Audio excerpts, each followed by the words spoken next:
Hi, Chad Emhoff here. This series focus is on refining the process. So what that means is we're going to go in and we're going to try to understand what it is that we're doing moment to moment, as well as kind of big picture. Can we really understand where we're at and where we're going? If we don't do that, we really miss. And so, man, we get better together, and let's dive into this. So when I'm thinking about this, I always like to start with a big picture.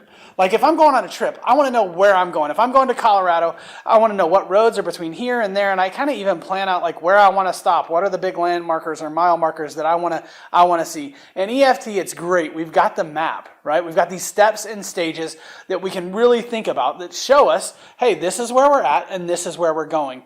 So last series we talked about assessing and kind of making sense of what's going on, but now we're going to go, okay, now that we've kind of got a picture of where we're at, now we're thinking about where are we going. So when you think about the EFT map, when you think about this kind of broad picture of what's going on, it's nice to know, okay, do we have safety? Yes, we've got safety.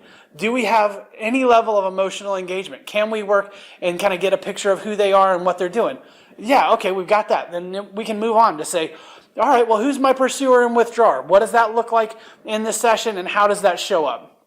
And then we can kind of go on and say, can we do deeper work? Can we get really vulnerable around model of self and what we're doing? And then can we kind of wrap that up? Can they do this on their own? Right? So if I'm thinking about the EFT map, if I'm thinking about, my couple that's sitting in front of me, I always like to walk in and quickly assess, where are we? And that can change week to week. Just because they've been in stage 2 doesn't mean they're going to stay in stage 2. Sometimes we fall back or slip back, and then they get kind of frustrated. We have to do the work again. And that's normal, right? That's normal for all couples. It doesn't mean they're not getting better. It doesn't mean you're doing a bad job or something.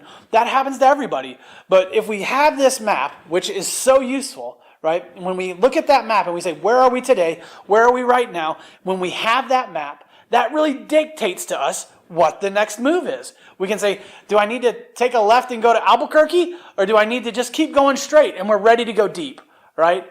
That gives you a lot of opportunity to engage with this model and know what interventions to use. And are we going to be moving back and forth, or are we staying focused here? We get better together, y'all. Thanks for engaging with me. Check us out next week.